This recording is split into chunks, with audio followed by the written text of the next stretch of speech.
Dalam seminar ini sudah ada beberapa waktu yang lalu, tetapi karena ini berurutan dan terus berkaitan gitu ya, saya harapkan saudara mulai menangkap bahwa prinsip gereja Puritan Reform itu adalah yang menjadi pusat penyembahan dan kemuliaan adalah nama Allah. Dan Allah siapakah Allah yang kita sembah? Sama tidak Allah yang ada di agama lain dengan Allah kita, ataupun Allahnya orang-orang yang mengaku dirinya orang Kristen ataupun gereja? Apakah sama dengan Allah yang kita sembah yang sesuai dengan firman Tuhan? Saudara, jawabannya adalah saudara kembali pada firman Tuhan. Ya, disinilah keunikan dari orang-orang yang mendapatkan pencelikan secara rohani dan gereja-gereja Tuhan yang mendapatkan bukan kelahiran baru yang kedua, tetapi pemahaman teologi yang membuka wawasan surgawi yang mulia. Nah, saudara, kalau saudara belum mendapatkan keyakinan itu, saudara belajar di tempat ini.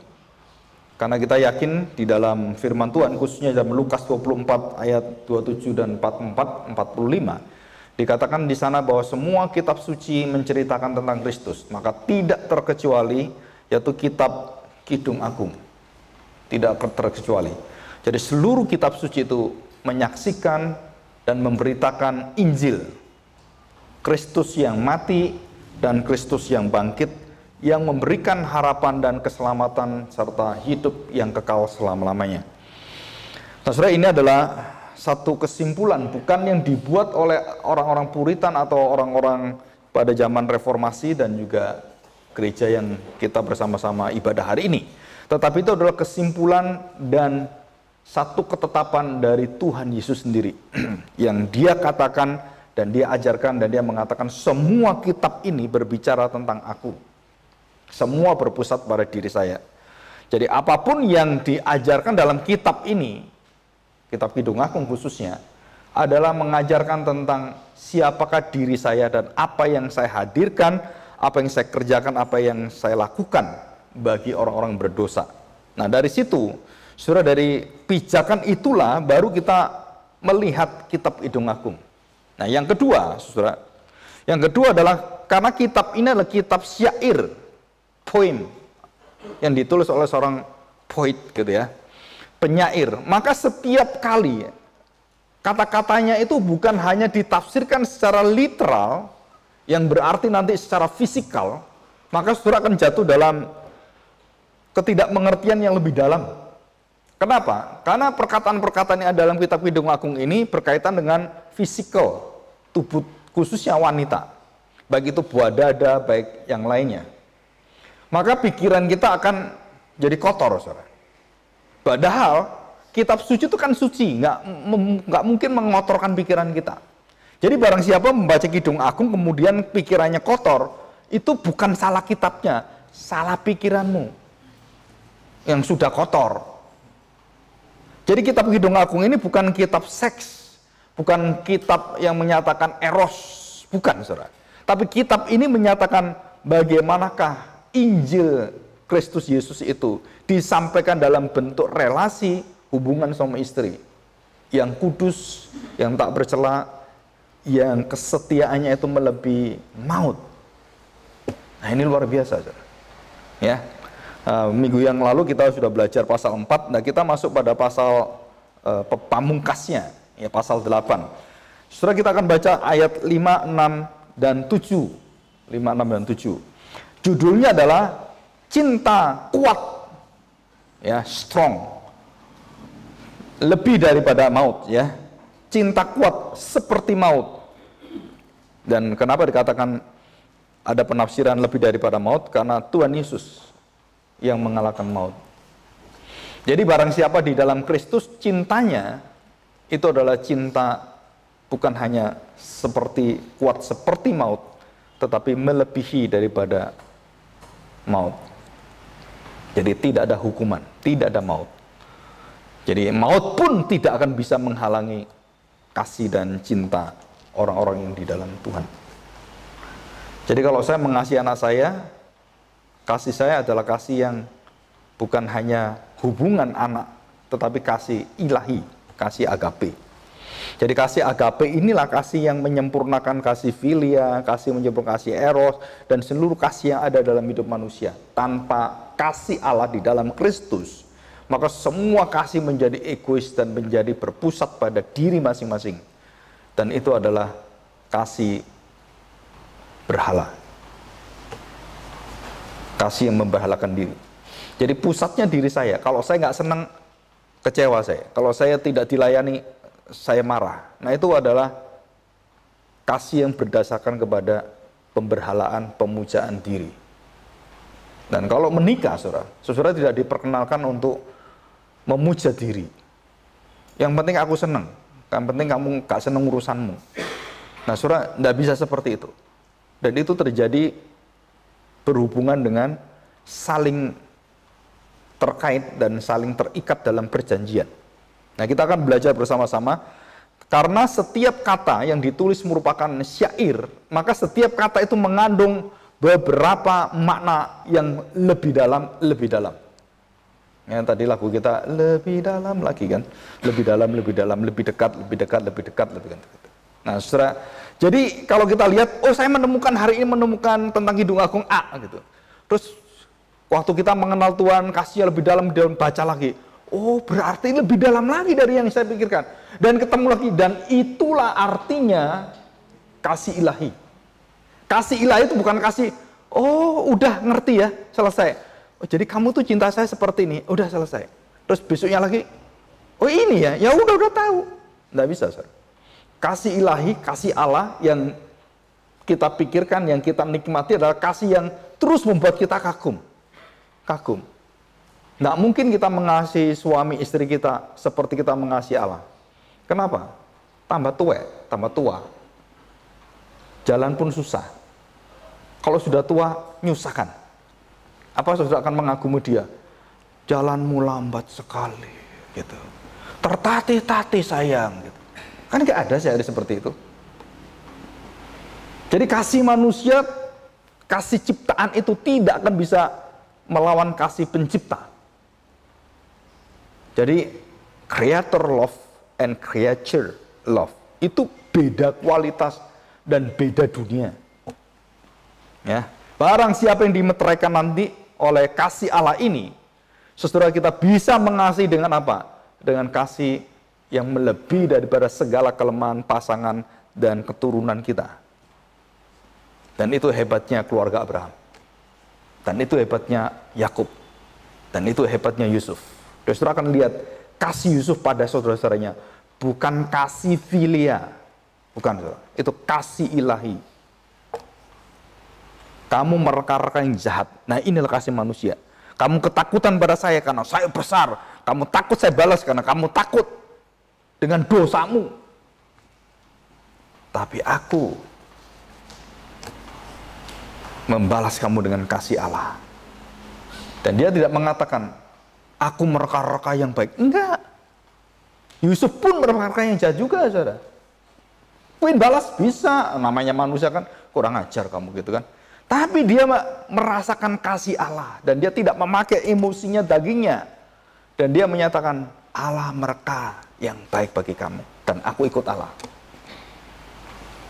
Dan ini cinta kuat seperti maut dan bahkan mengalahkan maut karena Kristus yang mengalahkan, bukan kita. Ya. Oke. Nah, surah yang kedua tadi adalah setiap kata-kata itu waktu dimengerti dan kemudian kita alami, dimengerti, kita alami, semakin kagum, semakin kagum. Itu makna daripada syair. Ya.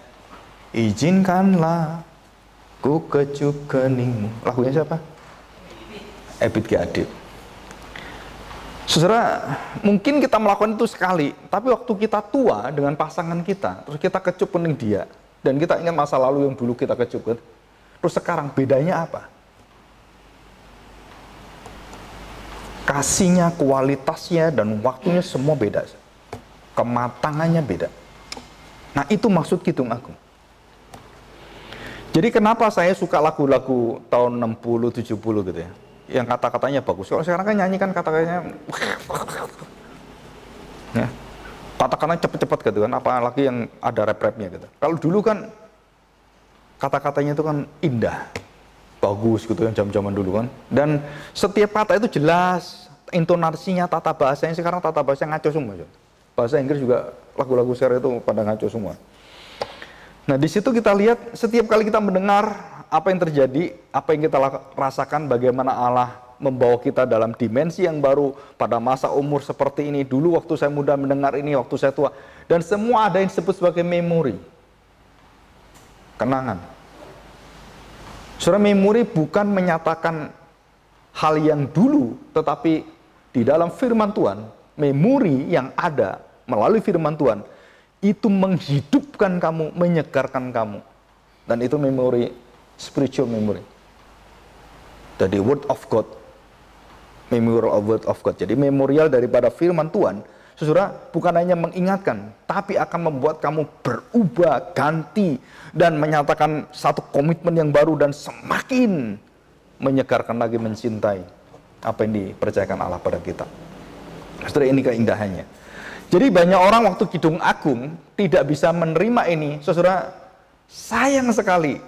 Dan herannya, saudara, banyak orang-orang yang sudah lama mendengar firman berkhotbah dan banyak hal seperti itu, banyak yang tidak bisa mengerti ini karena jelas Tuhan mengatakan harus dibuka hatinya, dicelikkan hatinya. Tuhan Yesus waktu perjalanan di Emmaus mencelikkan hati dua orang, Kleopas dan temannya, murid Tuhan Yesus semua. Dan 11 murid pun dicelikkan oleh dia, dicelikkan lagi. Saudara. Untuk apa? Mengerti bahwa dialah pusat seluruh kitab suci. Nah, kalau rasul dan murid-muridnya dicelikkan, apalagi kita. Saudara, dalam Kisah Para Rasul ada seorang bernama Apolos yang luar biasa khotbah. Dikatakan dalam bahasa aslinya itu the mighty scriptures. Jadi dia hafalan firman Tuhannya tuh ngelontok sekali. Dan kitab sucinya apa? 39 kitab. Karena perjanjian baru belum ada zaman Apolos, zaman Paulus, kan belum ada perjanjian baru. Kejadian sampai Maleakhi. Saudara, Apolos ngerti semua, saudara. Dan waktu dia cerita semua itu, tapi dia kehilangan satu kunci, satu yang menyatukan semua. Dan Priscilla Aquila memberitahu Apolos, sayang kamu bersemangat luar biasa, tetapi kuncinya kamu gak dapat. Apolos rendah hati tanya, apa kuncinya? Christ in all scriptures. Dan mulai hari itu, berbulan-bulan Apolos diajar oleh Priscilla dan Aquila. Dan bukan hamba Tuhan. Dan saya harapkan saudara nanti jadi seperti Priscilla dan Aquila. Pasangan-pasangan di sini ya. Di situ. Oke, kita lihat ayat yang kelima. Latar belakang semua ya. Nah saudara, judulnya Cinta Kuat Seperti Maut. Siapakah dia yang muncul dari padang gurun yang bersandar pada kekasihnya? Saudara tahu padang gurun? Selangsung pikiran kita apa? Satu kondisi bangsa Israel di padang gurun. Tepat sekali, saudara. Kondisi kehancuran, kerusakan, dan tidak ada sama sekali kebaikan di padang gurun. Tidak ada air, kekeringan luar biasa, dan menyatakan kondisi spiritual kita. Saudara, banyak orang mengatakan, Pak, jangan menafsirkan seperti itu dong. Karena Kidung Agung tidak berbicara tentang hal seperti itu. Siapa bilang, saudara? Saya katakan karena ini syair, maka setiap kali syair dinyatakan dia berhubungan, seluruh kata-kata benda-benda pohon apapun itu berkaitan dengan seluruh kitab suci. Tinggal kita menafsirkan, melihat apa yang paling dekat tafsirannya dengan kondisi yang ada. Dan berkaitan dengan kasih Allah kepada manusia dalam kasih perjanjian kekal itu. Ya. Jadi dikatakan di sini, siapa dia yang muncul dari padang gurun yang bersandar pada kekasihnya? Saudara, satu holy dependence. Walaupun di dalam dosa, walaupun dalam kehancuran seperti itu, toh akhirnya masih mencari kekasihnya dan ingin mendapatkan kekasihnya di padang gurun itu. Jadi di sini ada dua hal. Yang pertama subjeknya dan kedua adalah objeknya. Jadi siapa mencari siapa dan siapa yang dicari. Di situ, saudara. Jadi kalau kita lihat siapakah dia yang muncul dari padang gurun yang bersandar pada kekasihnya. Kekasihnya ini menunjukkan kepada Christ. Jadi dia ini adalah mempelai perempuan yang di dalam kebingungan, di dalam ketidakmengertian, di dalam dosanya, di dalam kegelapannya yang begitu hitam pekat itu yang digambarkan dalam Kidung Agung. Jadi mempelai penuh dengan dosa, dan sebaliknya nanti begitu kudus, begitu murni, begitu cantik dan luar biasa, dan digambarkan dengan fisikal yang indah sekali, ya. Dan saudara, kenapa Kidung Agung ini dibacakan anak yang harus sudah dewasa, di atas 18 tahun? Karena kata-katanya berkaitan dengan organ tubuh wanita. Dan tidak boleh anak-anak mengerti itu akan bisa salah ngerti. Begitu, saudara. Jadi, waktu saya mendengarkan David Jeremiah, di Google juga ada, di YouTube ada. Nah, saudara, waktu dia menjelaskan tentang hal ini, ada beberapa poin yang saya dengarkan dan dia mengatakan sangat baik sekali. Jadi, hal-hal yang wajar dan tidak wajar, hal-hal yang harus diketahui dan tidak diketahui. Jadi kalau anak belum tahu apa-apa, jangan kasih tahu, saudara. Bukan kita dosa, karena memang belum matang. Jangan memberikan pisau yang sangat tajam yang dipegang oleh seorang chef yang master dan hebat itu kepada anak yang baru umur 5 tahun. Maka dia akan melukai dirinya sendiri. Seperti itu, saudara. Ya, dan ini satu pemikiran yang kita akan terus pegang, ya. Nah, perhatikan yang kedua, di bawah pohon apel ku bangunkan engkau, di sanalah ibumu telah mengandung engkau. Dan dikatakan di sanalah ia mengandung dan melahirkan engkau. Surah pohon apel menunjukkan pada satu pokok kayu, dan itu menunjukkan secara langsung adalah bagaimana manusia di dalam dosa itu akan kembali dilahirkan oleh kuasa salib Kristus. Di sini, saudara. Saudara, Matthew Henry waktu menjelaskan ini dan beberapa bapak Puritan itu menjelaskan bukan karena penafsiran secara akademis, tetapi secara relasi terdalam hati dia melihat bagaimana Allah mencintai gerejanya seperti seorang suami yang mencintai istrinya. Nah, saudara, di sini dikatakan bahwa melahirkan dan mengandung, di sanalah ia mengandung dan melahirkan engkau. Dikatakan di sanalah ibumu telah mengandung engkau, di sanalah ia mengandung dan melahirkan engkau. Taruhlah aku seperti meterai pada hatimu. Nah, saudara perhatikan, dalam Kidung Agung ini, zamannya Salomo, ada bermacam-macam meterai. Meterai yang dari batu, meterai yang dari seperti batu ya, yang untuk stempel itu, dan ada meterai yang panjang. Nah, saudara, meterai di sini adalah meterai yang dilingkarkan, yang dipakaikan, dan harus menyambung lingkarannya. Dan kemudian dimeteraikan di sana dan ditutup, ceklek. Artinya kasih manusia yang serba terbatas itu akhirnya dikunci oleh kasih Allah dan tidak boleh lagi terlepas karena Allah yang menjadi kekuatan yang mengikatnya. Jadi kasih suami istri pasangan ini adalah kasih yang dari ujung ke ujung tidak ada kaitannya.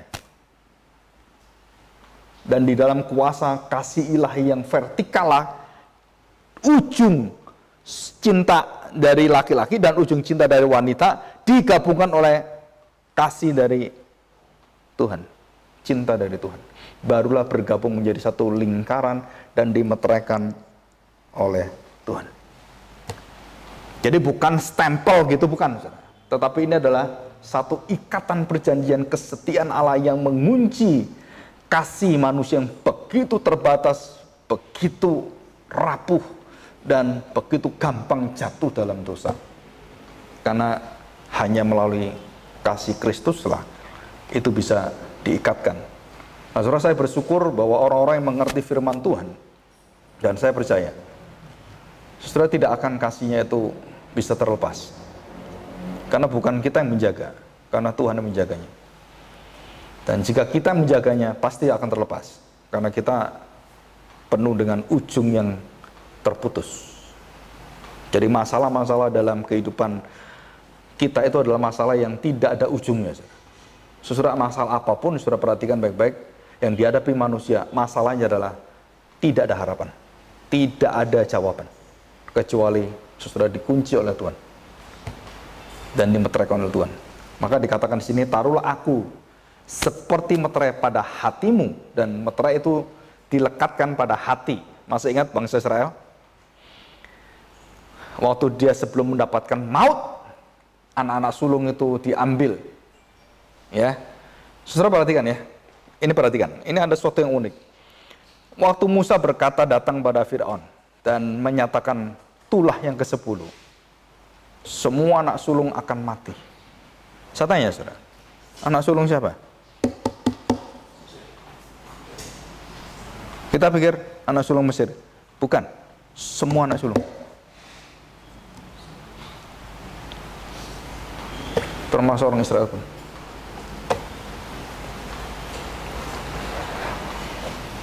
Betul kan? Kenapa anak Israel nggak bisa mati? Karena ada ikatan perjanjian Tuhan yang dijanjikan pada Abraham, Ishak, dan Yakub.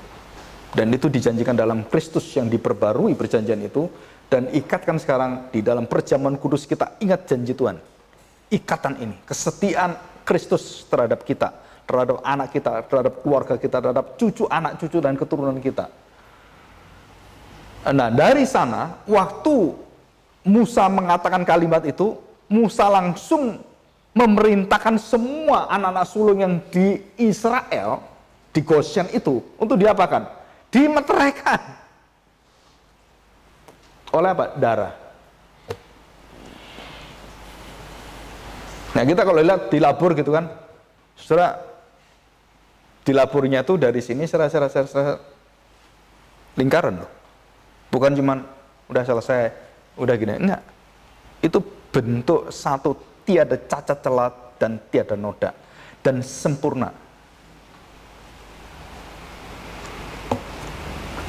Jadi laburnya bukan cuman palang pintunya. Bukan, saudara. Palang pintu, dan palang pintu tuh saya tanya. Kita pikir palang pintu, coba lihat pintu itu kan. Palangnya di mana? Kita kebanyakan palang itu kan sini gitu. Bawahnya nggak palang, betul nggak?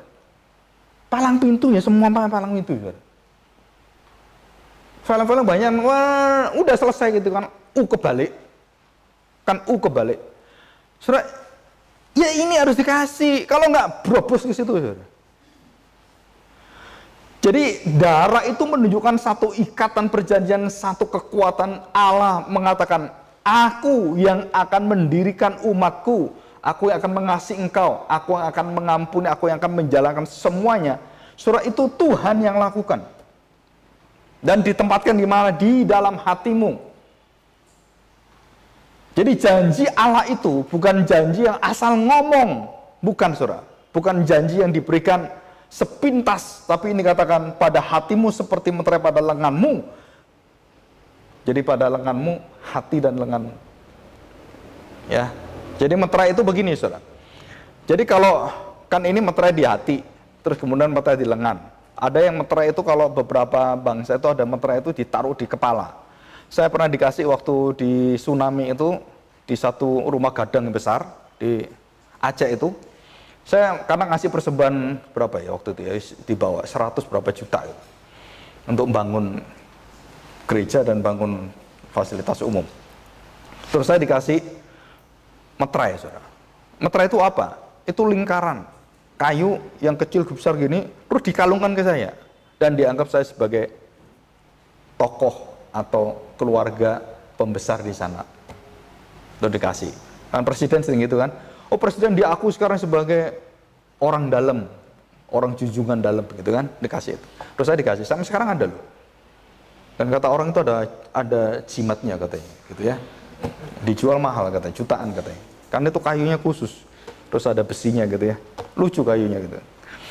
Nah, waktu saya dikasih, saudara, itu menyatakan saya dihormati, saya dihargai dan disejajarkan dan disamakan dengan Allah sendiri. Jadi kasih Allah kepada kita bukan Allah kemudian ke bawah ikut kelemahan kita, bukan. Kita diangkat ikut sifat Allah, kesempurnaan Allah, kekudusan Allah. Jadi bukan ya udah nggak apa-apa lah kalau gitu. Kamu nggak kudus ya nggak apa-apa, udah. Enggak. Kasih Allah kasih yang sempurna, kasih Allah kasih yang kudus. Kasih Allah kasih yang tiada cacat celah.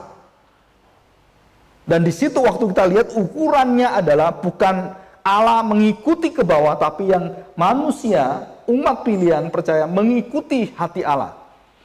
Jadi semua kasih kita itu adalah kasih yang sempurna. Jadi pengampunannya sempurna, kesabarannya sempurna, dan semua sempurna. Kalau kita ngampuni harus mengampuni sempurna. Berapa kali ngampuni sempurna? 70 kali 7 kali. Nah itu sempurna. Nah, sampai kapan? Ya sampai kamu bisa ngampuni, sampai kamu bisa terima. Bagaimana saya bisa terima? Kamu nggak bisa terima. Bagaimana? Tuhan terima. Kalau Tuhan nggak terima, jangan diampuni. Jangan pernah ngampuni orang yang dihukum Tuhan.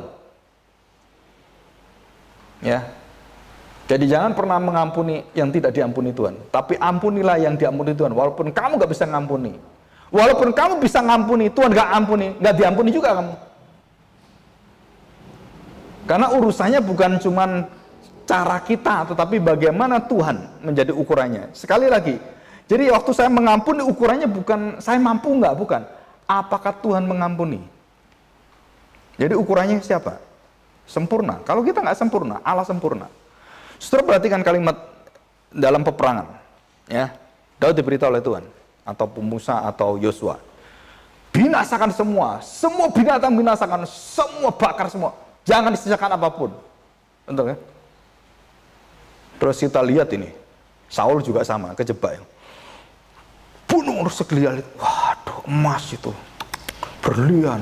Gimana mau dibakar? Gimana, Bang? Sayang dong. Terus dia lihat, cantik anak-anaknya ini.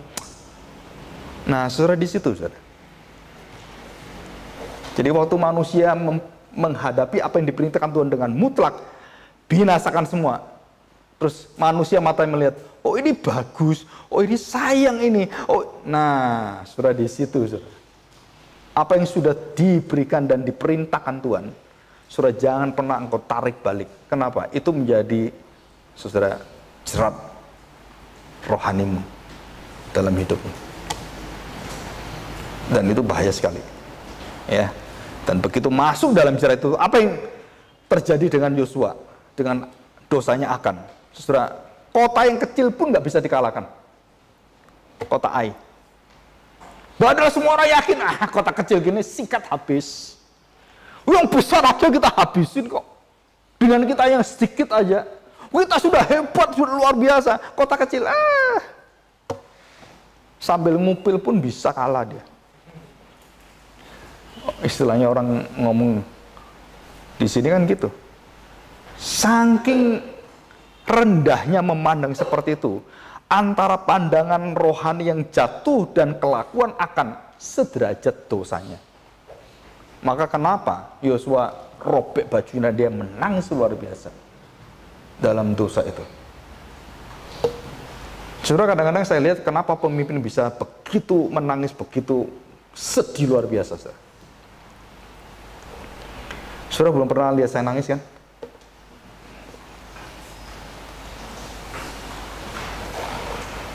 Mungkin suatu hari saudara akan lihat apa yang saya tangisi. Ya. Saudara, Tuhan Yesus menangis apa? Yang paling dia nangis. Dan bukan menangis biasa, saudara. Menangis, sungguh menangis. Dan puncak dia menangis itu ada di Getsemani. Tapi sebelum Getsemani dia menangis dan dilihat semua orang. Apa, saudara?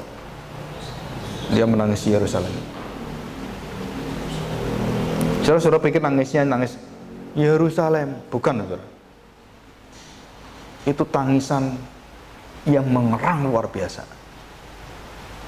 Saudara, kadang-kadang kita di Alkitab itu kita kurang ekspresinya, karena kita mungkin rohani kita kurang dekat dengan firman Tuhan, kurang dekat dengan Tuhan. Sehingga kita nggak mendapatkan hati Tuhan yang begitu dalam melihat dosa manusia. Dan kita kemudian nggak peka rohani. Dan waktu Tuhan Yesus turun dari keledai dan melihat Yerusalem, semua orang memuji dia, mengagungkan dia. Dia akan naik di Yerusalem, menjadi raja di Yerusalem, menjadi raja besar. Hosana, hosana gitu kan. Di puncak pujian manusia dan ingin menjunjung tinggi dia menjadi raja. Dan di situ dia apa? Dia menangis. Dia mengerang. Dan dia mengatakan satu kalimat, Yerusalem, Yerusalem. Dia menangis luar biasa. Saya percaya murid-murid kaget semua. Loh, kita ini senang-senang kok kamu nangis? Aneh. Karena rohaninya beda. Ya. Murid-murid senang semua. Kenapa? Wah, jadi raja ini. Kita jadi menteri. Kan gitu, saudara. Dan banyak orang gereja itu seperti itu. Banyak kita melayani seperti itu. Kita nggak bisa melihat kepekaan rohani karena yaitu tadi kasih Tuhan yang begitu dalam kepada kita dimeteraikan melebihi daripada kelemahan dan dosa kita. Jadi saudara, dosa kita mengerti siapa ke diri kita dengan kita mengerti Allah. Orang-orang Puritan mengatakan itulah satu kunci kekuatan rohani orang-orang yang sungguh-sungguh di dalam Tuhan. Saudara, yang paling ditakuti oleh setan itu adalah ini. Setan paling gemetar lihat orang Kristen yang tahu dirinya siapa dan tahu Kristus siapa. Dan orang-orang Kristen seperti ini dilihat oleh iblis dan dia tahu siapa orang Kristen. Saudara, yang gak Kristen lebih tahu lagi dia koncone. Ya kan? Saudara, kita lihat kalimat kedua. Karena cinta kuat seperti maut, kegairan gigih seperti dunia orang mati. Nyalanya adalah nyala api seperti nyala api Tuhan. Oh, ini kalimat-kalimat yang indah sebenarnya. Air yang banyak tak dapat memadamkan cinta, sungai-sungai tak dapat menghanyutkannya, sekalipun orang memberi segala harta benda rumahnya untuk cinta, namun ia pasti akan dihina. Saudara, antara cinta dunia dan cinta Allah. Untuk mendapatkan cinta saudara berjuang 7 lautan pun tak seberangi. Ini nggak usah lautan sungai lah. Kan ini sungai-sungai kan? Lautan keterlaluan, nggak bisa lautan gimana? Bahkan 7 galaksi pun, nah bikin lagu saudara.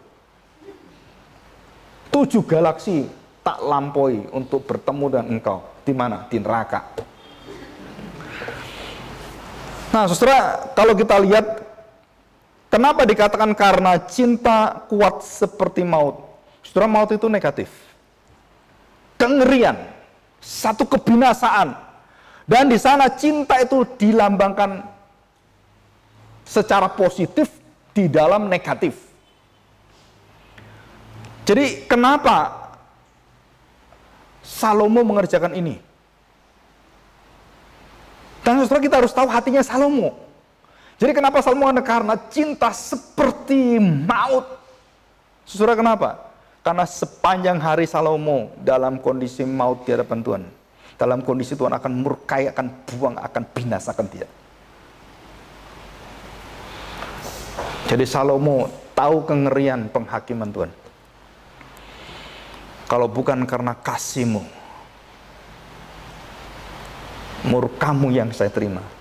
Kalau bukan karena cinta-Mu, kebencian-Mu kami terima. Jadi saudara, Tuhan itu kalau mengasihi berarti dia meninggalkan orang yang tidak dikasihi. Kalau Tuhan mencintai, Tuhan akan membenci yang satunya. Tuhan mencintai Yakub, dia membenci Esau. Betul kan? Ada kalimat itu. Jadi saudara begini, Salomo waktu menuliskan kalimat ini, dia memiliki cinta. Dan cinta dia itu adalah cinta yang bukan seperti itu. Cinta dia tidak pernah sampai seperti maut. Bahkan cintanya itu mengorbankan banyak orang. Saudara, cinta dia terhadap kedudukannya mengorbankan anak-anaknya. Cinta dia terhadap kehidupan dia banyak menghanguskan seluruh daripada apa yang dia tanam dan dipermalukan, dikoyakkan oleh Tuhan. Ya, jadi cinta itu menjadi hina sekali apa yang dikerjakan oleh Salomo. Kalau cinta itu berasal dari kekuatan dalam diri kita. Dan dikatakan di sini, saudara, air yang banyak tidak dapat memadamkan cinta. Jadi cinta itu apa? api. Saudara di sini lihat ya, air yang banyak tidak dapat memadamkan cinta. Loh, cinta udah padam air, loh cinta nggak perlu air gitu kan? Cinta itu perlu duit. Nggak perlu air. Cinta itu duit itu banyak, cintanya banyak gitu kan? Nah, saudara, cinta itu dilambangkan sebagai api, satu gairah, satu apa ya? Jadi satu tuntutan sebenarnya. Nah, saudara perhatikan, memadamkan cinta, sungai-sungai tidak dapat menghanyutkannya, jadi membuat tersingkir gitu. Jadi diistilahkan dengan begitu dalam sekali. Jadi kalau kita lihat, saudara, keinginan manusia dan keinginan manusia yang hancur di dalam cinta yang kemudian menghancurkan hidupnya, seperti dia mengalami maut dan dikatakan oleh Tuhan, nah cintanya Tuhan itu seperti kamu akan mengalami semua kematian dan kehancuran itu yang tak terelakkan. Jadi cinta dilambangkan dengan apa? Sesuatu yang tidak bisa saudara lewatkan, saudara harus hadapi. Jadi kengerian sebenarnya. Jadi kalau kamu tidak menerima cinta ini, kamu akan menerima maut. Kalau kamu tidak mengini dengan api yang suci yang dari Tuhan itu, maka kamu akan dihakimi oleh nyala api Tuhan yang menghakimi kamu. Saudara, sampai hari ini tidak ada yang berani mengajarkan baptisan api. Saudara pernah dengar? Di Alkitab ada baptisan air, baptisan Roh Kudus, dan baptisan api. Ya, apa artinya baptisan api? Baptisan di dalam penghakiman, baptisan di dalam gairah hidupmu. Siapa yang menjadi keinginan dambaan hidupmu, di mana kamu terus berkobar-kobar dan kasih mula-mula selalu berkobar-kobar. Itu artinya kasih mula-mula. Kalau nggak dingin, nggak panas, nah itu kasih itu selalu apa? Bergairah. Jika mulai tidak bergairah, nah kasih yang menjadi dingin, jadi apa, saudara? Kebencian, murka, kemarahan. Nah, waktu kita melihat bahwa cinta seperti maut yang tidak terhindarkan, dan kekuatannya adalah melebihi daripada engkau ketakutan menghadapi kematian. Dan waktu Tuhan mengatakan, dan cinta Allah yang dimeteraikan dalam hidupmu akan bisa menghadapi semua, tidak terhanyutkan, tidak terpadamkan. Dan waktu kamu dihakimi oleh nyala api Tuhan, engkau menyala seperti dikatakan Ayub, imanku, hidupku akan bercahaya seperti emas murni. Jadi kenapa maut itu diberikan? Maut itu dinyatakan pada manusia. Kalau kamu makan buah ini, kamu akan mati dan kamu akan hancur dan kamu akan tinggal Tuhan. Saudara, satu sisi maut itu sebagai hukuman, satu sisi oleh Salomo dilihat maut adalah sesuatu ujian bagi manusia yang kudus, yang sempurna, dan bagi kasih yang tiada batas, kasih yang melebihi daripada maut. Jadi waktu Tuhan mengatakan kamu akan mati, nah Tuhan katakan apa? Hanya satu yang bisa mengasihi engkau dan tidak akan mati, yaitu Kristus. Nah, saudara, kedalaman firman Tuhan, waktu kita melihat jaminan Tuhan kepada kita, penyertaan Tuhan pada kita, dan bagaimana Tuhan memelihara, menjaga kita, saudara, harusnya kita orang Kristen tidak pernah ketakutan apapun dalam banyak hal, segala hal. Nah, waktu kita ketakutan, saudara ingat baik-baik, kamu ketakutan apa? Seperti kamu dalam maut. Dan kamu harus tahu bahwa maut sudah dikalahkan oleh Kristus. Saudara, Tuhan Yesus mengajarkan semua yang berkaitan menuju maut. Jangan pernah kamu gelisah, jangan pernah kamu putus asa, jangan pernah kamu kecewa, kan gitu kan? Dan jangan kamu khawatir. Itu mulut dari Tuhan Yesus semua loh. Kenapa, saudara? Karena segala sesuatu itu sudah dikalahkan oleh Dia, oleh cinta yang sejati ini. Jadi Kristus mencintai gerejanya dengan cinta apa? Cinta yang tidak pernah kalah oleh maut. Sekalipun maut di depanku, aku tetap cinta kamu. Gitu kan? Tapi kalau manusia, saudara, barusan ini ada satu cerita, ya. Saya baca. Ceritanya begini, saudara. Ada seorang anak yang dikepung oleh anak-anak muda. Dan mungkin mau diperkosa gitu. Kita nggak tahu. Terus mamanya lihat itu. Di salah satu seberang. Dan kemudian papanya lihat di seberang yang lain. Nah, saya tanya, saudara. Siapakah yang mempunyai cinta lebih dari maut?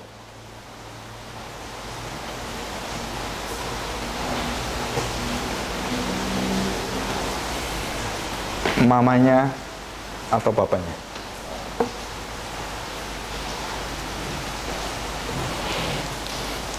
Saudara, dalam pengujian, dalam semuanya, yang paling tergerak, yang paling berani menolong dan meresikokan diri mati adalah mamanya.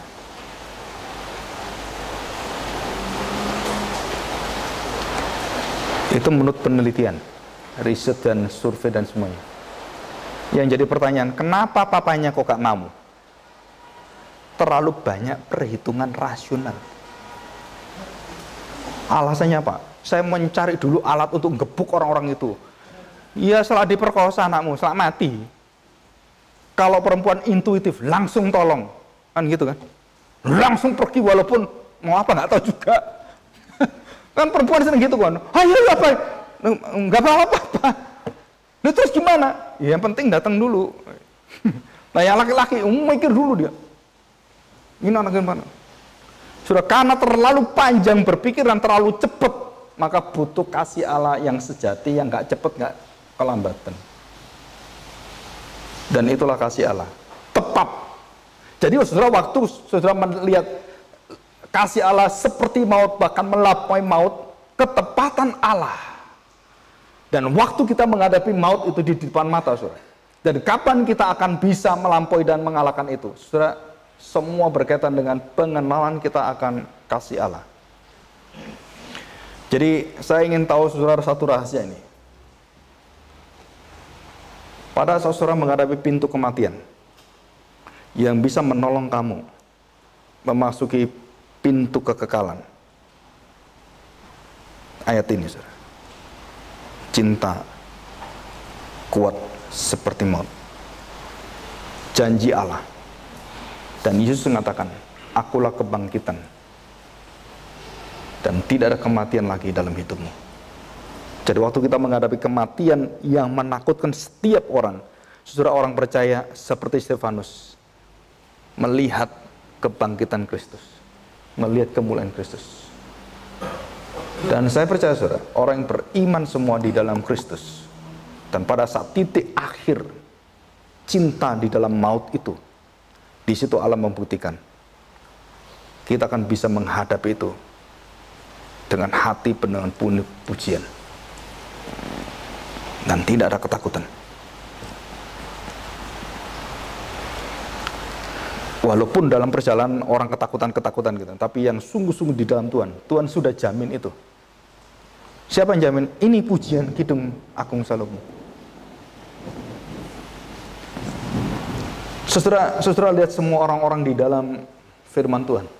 Bagaimana Paulus mengatakan, saudara, mati adalah keuntungan. Bagaimana Petrus mengatakan tentang kematian, bagaimana Rasul Yohanes mengatakan, semua tentang kematian, tidak ada yang bisa meruntuhkan iman dia pada Tuhan. Yang kedua, saudara, semua kematian itu membuat mereka semakin ingin dekat Tuhan. Orang kan ingin hidup, berarti jauh dari Tuhan. Ingin dekat dengan Tuhan, kenapa? Mati hidup gak ada masalah, yang penting kami bersama dengan Tuhan. Nah, saudara, di situ kita lihat lebih dari maut itu adalah hal seperti ini, saudara. Jadi kasih Allah itu waktu mengikat kita, saudara, kita nggak pernah lagi ketakutan dalam hal apapun, termasuk yang paling ditakuti oleh manusia, maut. Dan yang kedua adalah maut yang kedua, penghakiman Tuhan, nyala api Tuhan. Jadi setelah kita tidak takut kepada maut yang ada dalam hidup kita, saudara, yang ketakutan terakhir yang paling besar itu apa? Saudara, penghakiman Tuhan, baptisan api. Barang siapa yang tidak menghasilkan buah dan sudah dilihat, maka tangan Tuhan akan mengacung dan kapaknya akan siap untuk menebang pohon itu. Dan kemudian dibuang kemana? Nyala api neraka. Nah, saudara perhatikan.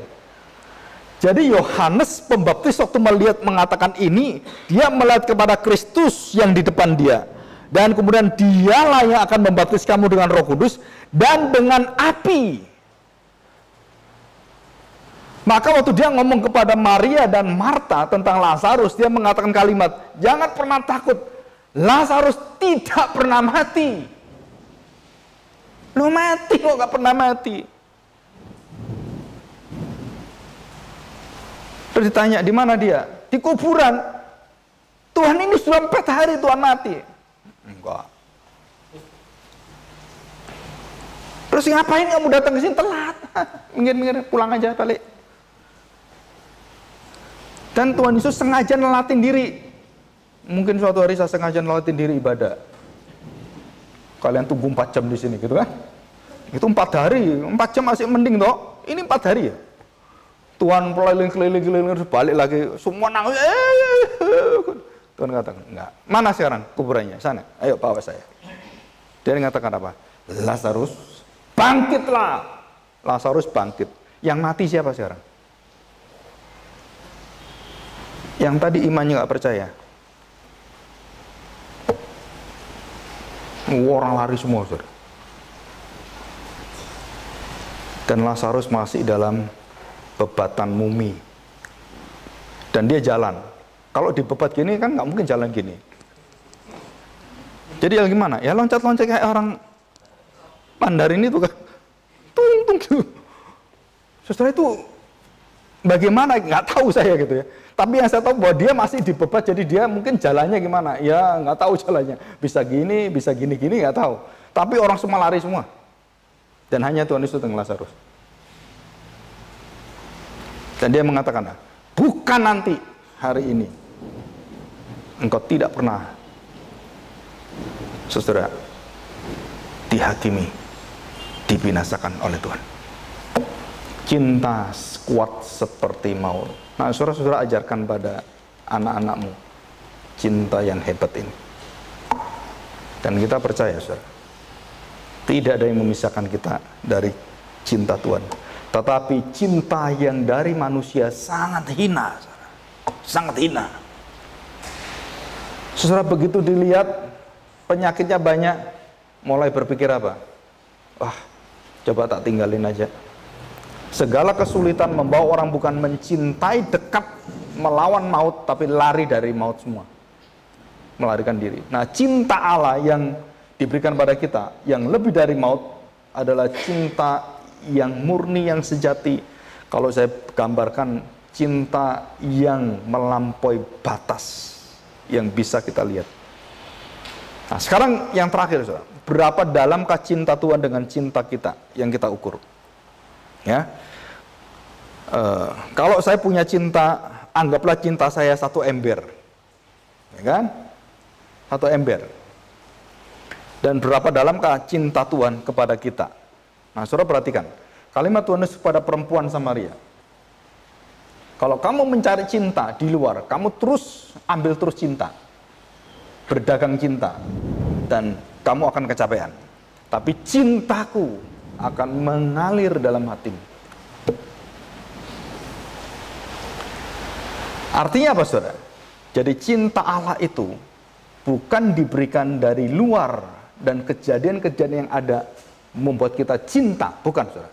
Tapi dari janji Allah, firman yang kekal kamu terima, dan itu mengalir. Jadi, saudara, kalau kamu mencintai seseorang ataupun dalam hal cinta sejati, saudara, jangan lihat tingkah lakunya, tapi lihat janjinya, kedalamannya, jiwanya, nyawanya. Nah, saudara bersyukur jika saudara dapat cinta yang Tuhan kasih seperti itu. Jadi manusia bisa dalam kondisi cacat, bisa dalam kondisi apapun, dan tidak bisa lakukan apapun. Nah, saya baru dengar Johnny Erickson Tada sekarang masuk rumah sakit, mungkin akan mati. Tapi saya kagum dengan suaminya, orang Jepang itu, yang setia melayani berpuluh-puluh tahun. Dalam tanda petik, tanpa mendapatkan jaminan sebagai seorang suami yang mendapatkan layanan dari istri normal. Saudara, dan tubuh Johnny Erickson Tada tidak bisa melayani suaminya. Saya tanya, ini kawin untuk apa? Saya tanya, saudara, kawin untuk seks, untuk kenikmatan, untuk apa? Jelas kawin untuk kemuliaan Tuhan. Dan itu keindahan. Johnny Erickson Tada berpikir banyak hal, dan waktu dia melihat suaminya datang dan menyatakan kasih Allah, dan dia memberitahukan pada kita, inilah cinta yang dituliskan lebih dari maut. Ya, dan kita bersyukur masih ada cinta seperti ini, dan itu cinta diberikan pada setiap orang Kristen. Ingat ya, bukan hanya suaminya Johnny Erickson, tapi kita semua diberikan cinta kuat seperti maut. Amin. Mari kita berdoa. Bapa, kami bersyukur di hadapan-Mu pada hari ini. Jika kami menerima kasih-Mu, cinta-Mu, yang melebihi daripada seluruh pemikiran kami yang tak terbatas itu, Tuhan. Kasih yang mengagumkan, menyegarkan, dan terus kami ingin belajar, kami ingin mendapatkan, dan kami ingin dipenuhi dalam samudera kasih-Mu yang tiada batasnya itu, Tuhan. Bawalah hidup kami dengan seluruh keluarga kami, dan khususnya hari ini, Tuhan. Barang siapapun yang mendapatkan janji dari Tuhan hari ini, jangan pernah melepaskan janji itu. Karena ikatan Tuhan adalah ikatan dalam darah Kristus. Kasih yang tidak pernah lagi bisa diputuskan oleh siapapun dan apapun. Terima kasih Tuhan, kami berdoa bagi pasangan-pasangan yang mungkin pada saat hari ini begitu banyak yang dalam kehancuran karena tidak mendapatkan jaminan kesetiaan dari Tuhan. Bawalah mereka dan sadarkan mereka, sehingga kami mendapatkan kembali hadirat Tuhan, fondasi keluarga kami dan kepala gereja kami, kepala keluarga kami. Engkaulah Yesus Kristus, anak tunggal Allah, yang terus memelihara kami dengan kekuatan kasih-Mu yang dalam, melebihi daripada maut di kayu salib. Dan pimpinlah kami minggu depan, Tuhan, untuk menikmati karya-Mu yang indah, yang melebihi daripada jiwa kami, nyawa kami, dan maut, kematian yang kedua selama-lamanya. Terima kasih Tuhan, di dalam nama Tuhan Yesus kami serahkan doa kami. Amin. Saya serahkan pada Tuhan.